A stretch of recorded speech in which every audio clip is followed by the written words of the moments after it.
Hey, I'm Robert Galinsky. And I'm J.O. Sanders. We're sitting in the Cherry Lane Theater right now. Where we're working in rehearsal for a show coming up, written and performed by my friend Robert here, called The Bench. And it's directed by my friend J.O. Sanders here. And we're excited to talk to Rabbi Sol Solomon. You're on Days Gone By on UNC Radio. Oh, shalom, my friends. Shalom, my enemies, too. This is your old pal, Rabbi Sol Solomon, here with you, talking about something I love almost more than anything. Not more than borscht, but pretty much more than anything other than borscht, the theater. And we're going to be talking to two people who are creating theater in New York right now. There's a solo show written and performed by Robert Galinsky that is called The Bench. It's about homeless people. Doesn't that sound exciting? And it's at the Cherry Lane Theater. It's running through the middle of October all the way to the middle of December. And it's directed by a guy you've seen on TV, you've seen in the movies, you've also seen him in tons of Broadway and off-Broadway shows. He's J.O. Sanders. So we welcome both J.O. Sanders and Robert Galinsky to the neighborhood. Shalom! Thank you, Rabbi. Thank you so much. Shalom. Shalom to you. So, you both have had very long careers. J.O. Sanders, you were appearing off-Broadway in Shakespeare in the Park back in the 1970s. Let me ask you, I'll start with you, Jay, already, since you were doing stuff all the way back then. Do you have any memories of those early years doing Shakespeare in the Park with Joseph Papp? I am full of memories. My first show was directed by Joseph Papp, working with Meryl Streep and Sam Waterston and John Cazale and Lenny Baker and a ton of people all early on in their careers. The wildness and craziness of free Shakespeare just getting its wings, and I've been performing with them over the last 40 years. Now could you see back then that, like, Meryl and John Cazale, and you also worked with Kevin Kline and people like that they had something special that you kind of sensed, everybody's going to know their names soon enough? Yeah, sure. Yeah, they were all very special people, and I mean, even Howard Rollins Jr., I look around, Michael Tucker was in it, Judith Light, all these magnificent actors who have gone on to do, Jeffrey Tambor was working with us, Stephen Lang, all these people you could see were very special and all together in one place, and it was kind of a magical stew of people who just loved to create. But yeah, you could tell that Meryl and Kevin and so many of them were headed for somewhere special. But because they were infamous then, so you didn't, bow your head and kneel to the goddess of Meryl Streep. She wasn't just an actress. Were you watching her to take, to learn from and these other folks, Jeffrey Tambor, or were you just so as a young actor yourself, into your own head and saying, okay, let me just concentrate on me? Well, I have a pretty big head, so I never felt like any of them were beyond me, and I still don't bow to them. I still just shake hands or give them a hug and say hello, and all pretty much on the same level. You just have people who've had opportunities and won awards and things, but it doesn't really change the nature of who the people are. There's a play coming to the public theater called Illyria, which Richard Nelson is writing about Joseph Papp and founding the New York Shakespeare Festival. Do you have any plans to go see that? Any thoughts about what they should and shouldn't show? I will be there on opening night with my wife, Marianne Plunkett. We've done Richard Nelson's last 7 plays there, which we've also toured around the world. Rich is a very dear old friend, and I watched all of this create. So I'm part of that in many, many ways, but I'm not part of that show because it's all young actors portraying the young Joe Papp and young Bernie Gersten and young Colleen Dewhurst and various. But I'm very excited to see what it is and see how it feels. Yeah. I can't wait to see young Merle Dubusky. I don't think that son of a bitch was ever young, quite honestly. Ever since I've known him, he's been 112. But other than that, let me talk to Robert Galinsky. Now let me ask you, Robert. Not only I, but my good friend Dave, who hosts this radio program. Your name rings up. Did you used to go just by your last name? Yes, I did. For some reason, people just like the punctuation of Galinsky. The punctuation of it? What is there an apostrophe in there somewhere? No, I mean the verbal punctuation, the ability to pound out those syllables. So people have been calling me Galinsky for forever, and I met a guy at one point where I was doing a lot of poetry. I really listened to what he said, and at one point he said, "Your name's Galinsky. You just go by Galinsky. Don't let anybody call you nothing else." And I was like, okay. All right. Not a bad deal. It worked for Cher, worked for Prince, you know. So let me ask you, unlike J.O. Sanders, who basically an actor, he does off-Broadway, then off-Broadway, then a movie here, then this thing here, and this thing, and then builds up this huge resume. So now he is a regularly in-demand TV film off-Broadway and Broadway actor. You've been all over the place in your career. I mean, you were working for some weird website like 25 years ago. What the hell was that? Do you remember? Yeah, of course I do. That was one of the co-founders of a brilliant website called Pseudo.com. Pseudo! That was it! So, what happened with that? Well, the visionary of Pseudo was Josh Harris, and we were about to open our golden parachute in 2000, and the internet bubble burst, and that was the end of our potential parachute. But we had a great 6-7 years in the early 90s. We were the first to broadcast live audio and television on the internet. We didn't create the technology, we created the content. So we spent years just making shows and producing shows and creating content. It was beautiful. It seemed so exciting at the time because it was so new and nobody was even thinking of it or touching it. There wasn't a YouTube then. It was just like, oh my God, this is the next step. And people didn't believe that they would be watching movies and TV shows this way. Now everybody looks like on 4-inch telephones. Everybody's watching movies. Yeah. One of the things Josh Harris told me, Rabbi, was it was 1994 and a billboard on some truck went by and it had www dot and then its URL. And I said, oh my God, can you believe that? They put the URL on the side of their truck. He said, Galinsky, in 3-4 years, those are going to be everywhere. The guy was a visionary, and there's a brilliant documentary called We Live in Public that Andy Timona wrote, put together, directed, and it won Sundance in 2009. And if anybody wants the history of the 90s internet in New York City, it's right there. We Live in Public. Now, by the way, what happened to this Josh Harris guy? What's he doing now? Josh is living a monk-style life in Vegas. He's really good at poker, so he lives in a Fleabag hotel.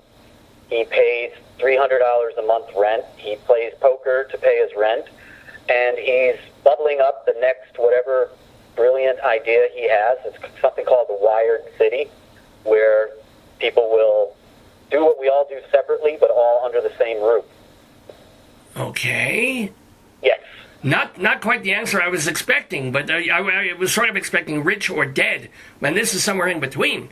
So, so he's stockpiling his winnings, I guess, in poker to have the next big launch.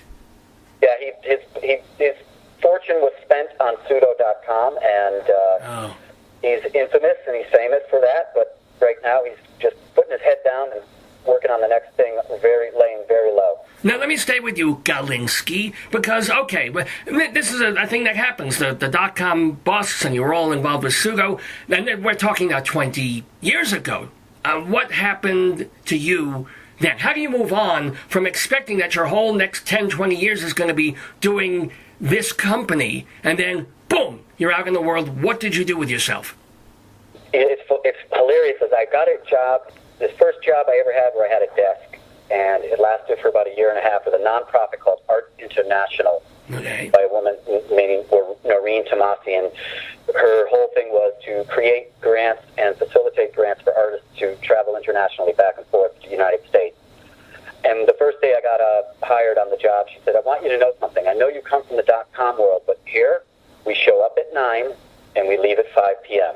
We don't stay a minute after 5 p.m., and we don't show up a minute before 9 a.m. And I was like, after working 17, 18, 20 hours a day in this dot-com space, it was bizarre. Rabbi, I'd leave the building at 5 and wander around the streets of New York for a couple hours, wondering what I should be doing. Did you learn? Did you get used to it? Yeah. I figure you did, yes. And then 9/11 happened, and all the funding for international arts went down the drain because there was so much paranoia about traveling. The Syrian orchestra with 50 violin cases was not going to be flying into the United States anytime soon. So that organization ended. Since then, I've been teaching. I work a couple days a week at Rikers Island, working with teenagers in literacy and theater there. I coach is. And I've always known in the back of my mind that I would get back onto the stage. I've always been doing poetry and spoken word, but knew that I felt like I needed to age a little bit so that there was some flavor in me that would allow me to bring it to the stage, and this is that time right now. This is a question for both of you, both Galinsky and J.O. Sanders, because this isn't your first collaboration either. There was a thing you were working on a couple of years ago called Coffee, the Musical. What's happening with that? Coffee, the Musical is gently simmering on a back burner right now. I was very ambitious, and I thought it was easier than it is to put together funding and put together a show like that. Jay played one of the characters in there. Jay and I know each other because of our children went to the same grammar school together. So I asked him if he'd do a role in it, and he was awesome. And again, anytime you bring J.O. Sanders into the mix, people pay attention a little bit more, and so people did pay attention. That show is still being rewritten, but it's such an endeavor to get a musical up. We're just kind of seeing what to do with it next. First of all, what's it about? No, I'm kidding. But no, is it a review about coffee? No, it's sort of a lifestyle of a couple in this little coffee shop, the little coffee shop that faces all the demands of the small business, and then is considered potentially to be bought out by the big guys, and the decisions that they have to make around that. Cool. Okay, and you wrote it's a musical. It's not just a play, correct? Right, it's a musical. I wrote the book. The musicians are Willie Wisely and Mike Rickberg, two brilliant musicians out in L.A. They've never done a musical before, and that's why I wanted to have them do the music, because they're very fun and pop-oriented. Didn't want it to be too much like a Broadway kind of sound. And I didn't know Jay could sing, but that man can sing. Ooh. But I asked him, Jay, can you sing? Of course I could sing. Almost. Jay, can you hum a tune? Can you give us a little sample there? I can hum a tune. Hum a tune from Coffee. No, what are you, crazy? Oh, okay, no. What? What? A cappella, you won't do it? Things like that. Oh, all right. Now, let me ask you, Jay. You are also going to be directing this. How much directing do you do? Because we just know you mainly as an actor. I have I've done a lot of coaching. I've done some teaching here and there, but this is my first foray into directing, so it's always seemed a natural step for me. It always makes a lot of sense, but I've been very busy with things that I wanted to do as an actor. Sure. It's one of those creative things where I feel like I need at least 10 lives to get in all the things that interest me. So when Galinsky asked me to do this, I was running in many different directions, and I said, of course, I'll take a look and let's talk. And I found that what he had was very viable and very interesting, but I had ideas right away on how to help him relax with it and let it breathe. I'm curious about this, because he has this in his head. He's acting it, he wrote it, and he gets on a stage. He's used to being, he's coaching people for TED, so he knows how to work a stage. What is a specific example of something you saw when you were working on Bench, this show about homeless people, that you told him, hey, why don't you try this? Well, it's a little hard to explain. It's not about presenting yourself. Maybe that's more what it is. It's about allowing these characters to come to life on a stage and presenting who they are and the situation and why he's doing it from a personally invested point of view that makes us understand why it was important to him to bring these characters, to show their hearts and allow us to see them in ways that aren't us looking and laughing at the eccentricities of a bunch of homeless people in this situation. And I thought that's what attracted me to it. But isn't that there in the writing and already the performance? I'm trying to get a handle on direction, on how you were able to bring something out and that said, the audience might take that in a way where you're mocking them or you're being patronizing. What about if you do this? Mostly just staying true to who the characters are rather than presenting. You're not presenting jokes. When a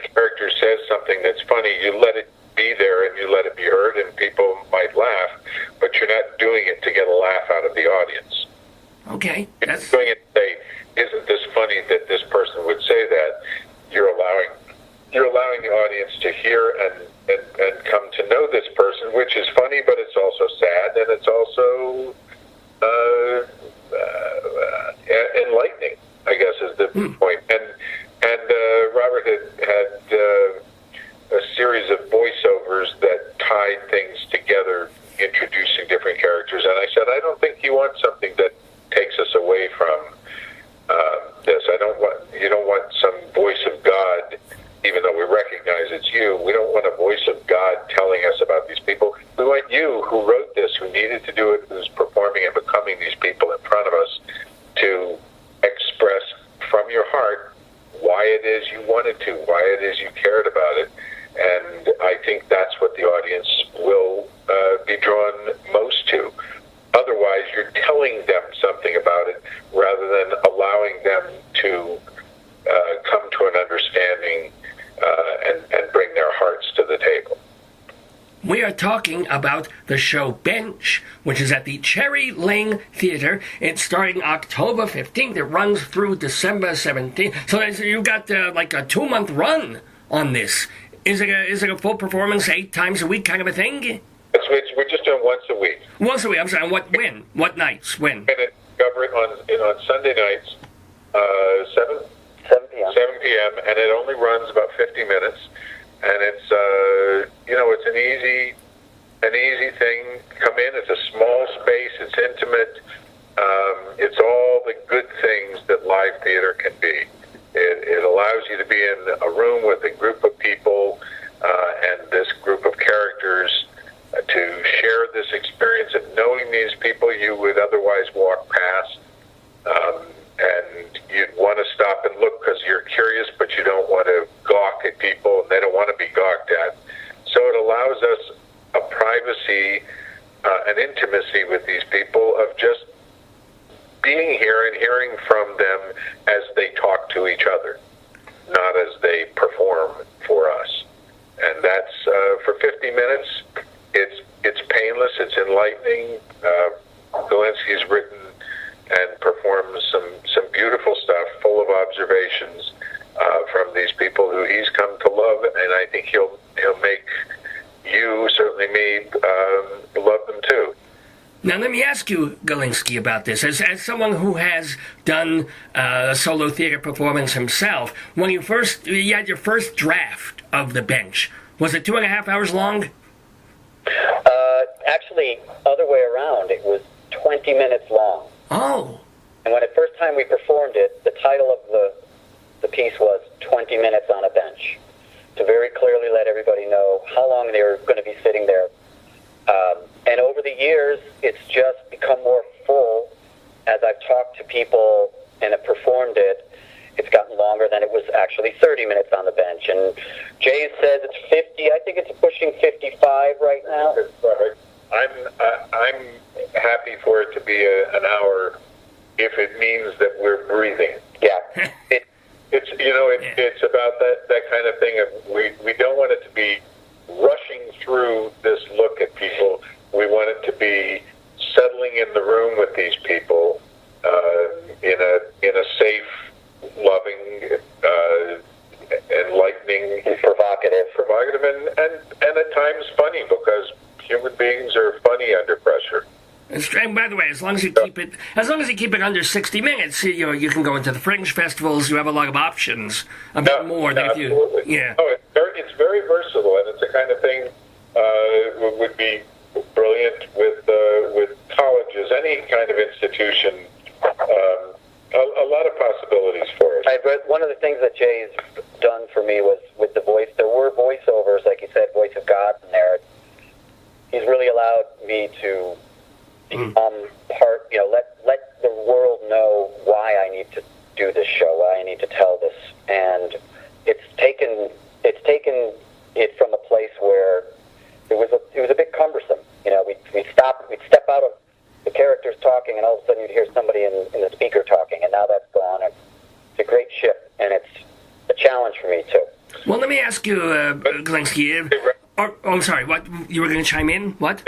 Robert has a lot of empathy for people, and everything that he's done through his life, and the reason that I love him to begin with and that I connected with him is that I feel he cares about the people around him. He sees them. He's constantly looking to know them better. The literacy program he's doing at Rikers is a perfect example.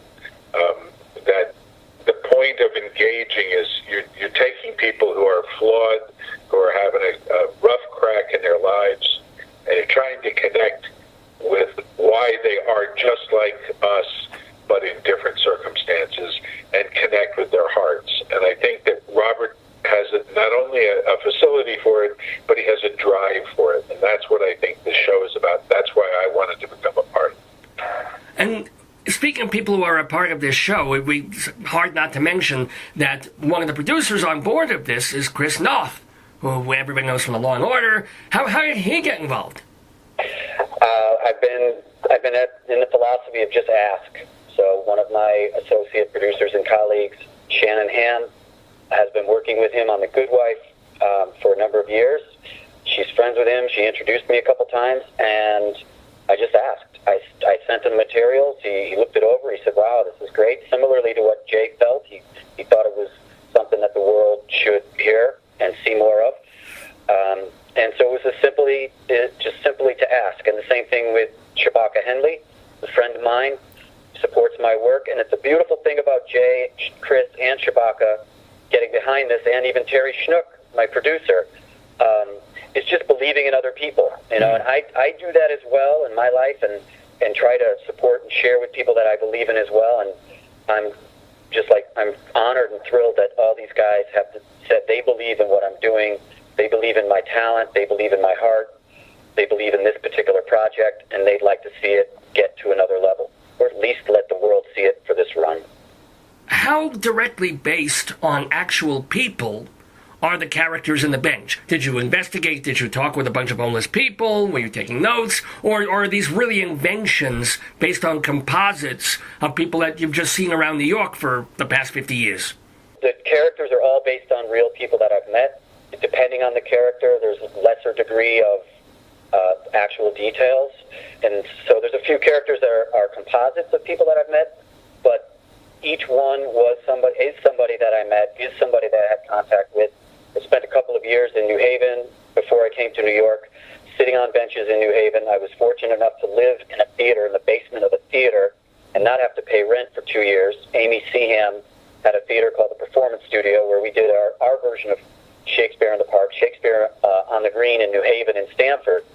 So during that 2 years, I spent a lot of time observing. David Mamet wrote the book, Writing in Restaurants. It influenced me a lot. Just listen, overhear things, borrow tidbits. I met a man who used to bartend for Sam Shepard in Chicago years and years ago, and he said, "Hey, Galinsky, you remind me of Sam Shepard because you will listen. That's for one time. Believe me, there's some lines in Sam Shepard's play that I said at the bar. I swear there got to be. Those are my lines." So it's a mixture of those things, but at the heart of it, each character is based on somebody real. I would say that Jay and I were just talking about this. There's probably one character still alive in real life right now. The others have all probably passed away by now. Can I ask, since you brought up Sam Shepard, Galinsky, it behooves us to ask J.O. Sanders, you were in the original Buried Child back in 1978. Any stories about Sam Shepard, any memories of that experience? Did you realize it was going to be a major play?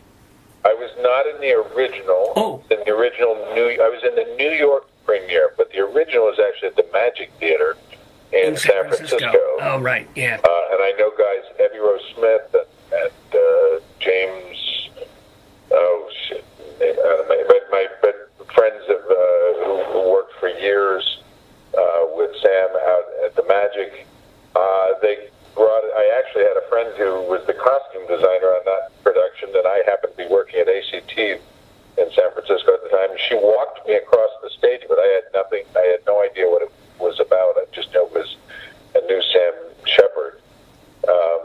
But I came back. I moved to New York after that, and the first thing I was auditioning for was Robert Woodruff's production here at Theater for New City of into it. I never met Sam in that because he didn't fly back then. Huh. He wrote a whole play about that called Icarus' Mother. But he would take trains back and forth, or he would drive, but he would not fly. That changed, I think, back and forth during at different points of his life. But I later I was on a movie or two movies with him that he was in, but we weren't in any scenes together, just sort of crossed paths. So I don't really know Sam other than observationally and through close friends of his, but I did feel awfully close through the work. I worked with Tom Noonan. I played my brother in that, Chris McCann. Hold on one moment. How's Tom Noonan doing? Because he had that theater on like the Paradise Factory or something like that on East 4th Street, but I haven't heard anything about it in a while. It's been about a year, but last I knew he was doing great. Oh, good, okay. So got his theater going on in the East Village there, same block as La Mama. Right, yeah. I love Tom. Tom's like a brother. And we've done a couple of projects other than that since then. Now, speaking of people that you work with and you love, I have to ask about, I have to ask J.O. Sanders, how often do you get to work with your wife, Marianne Plunkett? Is it something contractual where you gotta, at least once a year, you do a project together? Yes. How do you do that? How do you manage that? We actually, no, we just, people know we like to work together, so we're invited to do a lot of, we've done readings and production here and there of things, but Richard Nelson, who I met my first year out of college 40 years ago at the Arena Stage, I did a one-man play of his, and we became friends. We've been friends all ever since. But I actually hadn't worked in a play with him. We'd seen all each other's work and shared many personal visits and times together on New Year's Eves and this, that, and the other thing, and the birth of his children and all that kind of thing. But it wasn't until the Apple Family plays, by which point he'd worked with Marianne, my wife, for like 4 times in a row. And I finally turned to him after one of the shows, and I said, I just love all that you're doing, Richard. I just have one question. He said, what's that? I said, did I kill your mother or something? And he laughed.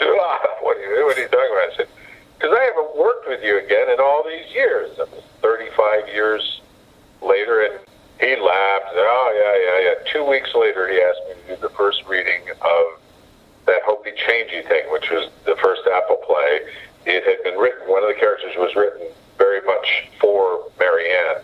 That was the beginning. We've done 7 plays in a row now in the last 7 years. And by the way, for people who may not be able to picture Marianne Plunkett, think back, 2.5 decades ago, I would guess, and she was in the Broadway musical Me and My Girl.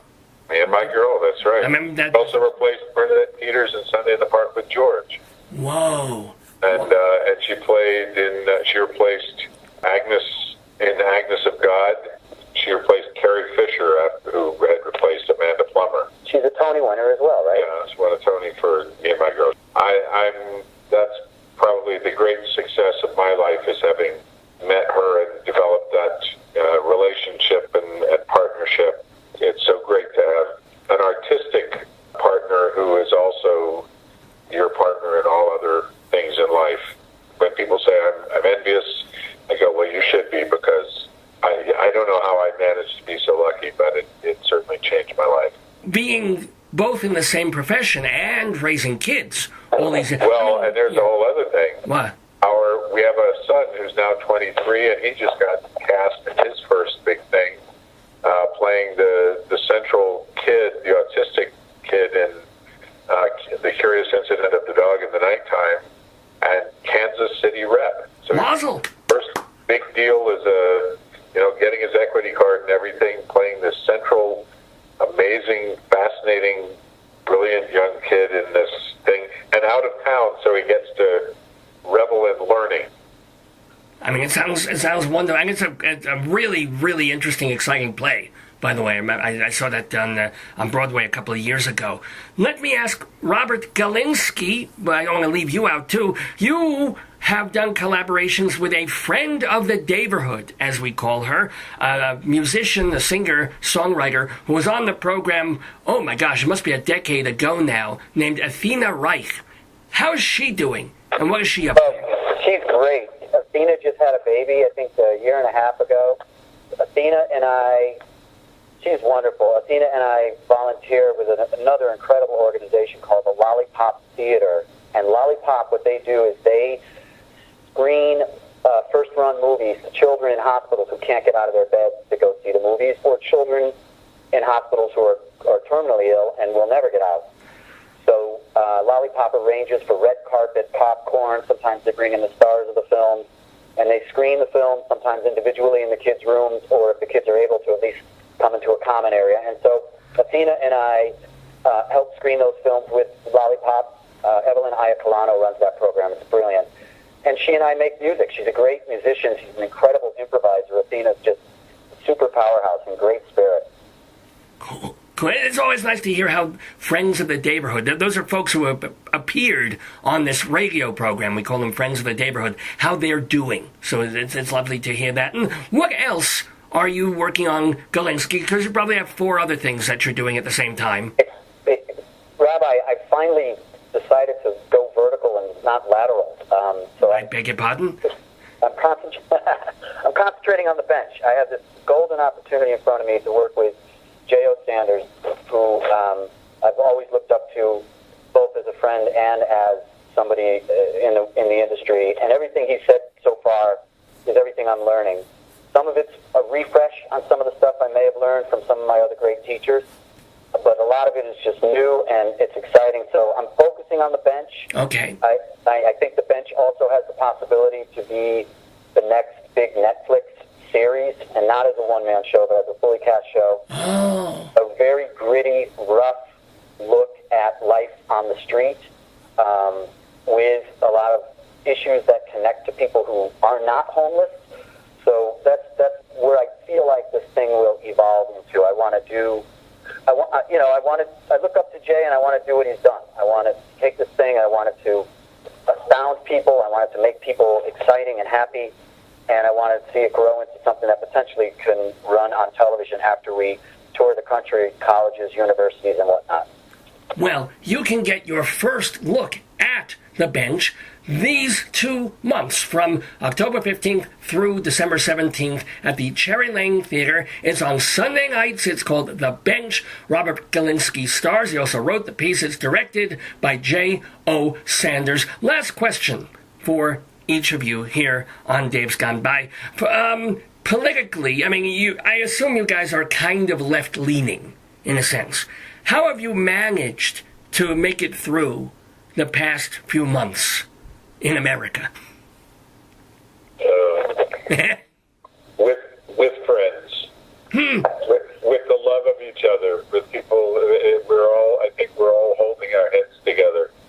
But, well, actually, Jay, I want to ask you this question specifically because you were on Broadway playing George W. Bush. That was off-Broadway. That was at the Public. Oh, that was at the Public when they did Stuff Happens. It was off. How much was imitation? How much was, I'm just going to have a little inkling of some of Bush's mannerisms, but it's still going to be mainly me? No, I think it was largely finding him. Hopefully it wasn't so much about mannerisms, but there was a sound, when he talked, that just went, I became him, I saw things the way he did. And I came to like him in certain ways, I thought, yeah, he'd be a great baseball coach for my kid, but not the president maybe, but I went there, I inhabited it. As a matter of fact, I just today ran into a friend who played Donald Rumsfeld that we had last week, was working with a friend who had played Dick Cheney in that movie. So it was very interesting because in embracing the guy, though I had many problems with him as a president, I found where I understood the man and allowed myself to be in that. Well, Okay, that's fair. And let me ask you, Galinsky, as someone who had a whole kind of life change and career change owing to 9/11 in a couple of different ways, and then what America was like for those years, how are you, considering the things that you do, dealing now that there's been this whole paradigm shift in America? I'm just, similar to Jay, bonding with friends. I'm being more open-hearted. Every time there's something that I find repulsive that happens, it just continues to reinforce my faith that there are way more people out there that want goodness in the world. So it's a different kind of balance, but basically staying true to being a good person, and I know that's going to win out. That's got to win out. So, Rabbi, we were actually together on 9/11. Our kids were at the same school, which was 4 blocks away from the Trade Center. My wife was down there and was part of evacuating the kids up to the neighborhood we're in now, to PS3. But we went through that whole thing of the fires and the smells and the terror and all Sirens, that together. Displaced kids. So that's another bond that we have. Whoa. I wanted to close on something light and happy, and there we go. Oy, all right. I'll give you a happy thing to close on. The Cherry Lane Theater is my local theater. It's just a couple blocks from where I live. I love the people here, and Angelina Fiordalisi, who was here, who's just given over the artistic directorship recently, but she and her husband, Matt Williams, the writer, wonderful people and still very involved with it, and they live just down the block. And in this same space that we're doing this performance, I had the very first reading of a play that I wrote with 26 characters, Genocide in Rwanda. What was it called? Genocide in Rwanda? It was called Unexplored Interior. Oh, okay, yeah. It was about the genocide in Rwanda, and this place has very fond memories. It is my neighborhood place, but it's also a great place in the history of the American theater. As much as the public theater is, this place has all sorts of extraordinary vibes, and the people here are very supportive of things that we do and make it possible for us to dream in a practical setting. Well, if you want to dream in that setting, ladies and gentlemen, get yourselves to 38 Commerce Street at the Cherry Lane Theater for The Bench, performed by Galinsky, directed by Sanders, and here with us on the radio with me, Rabbi Sol Solomon. Thank you so much, both of you. Much success with this project and with everything else. And shalom to you. Shalom. Thank you, Rabbi. Shalom. Thank you, Rabbi. Shalom.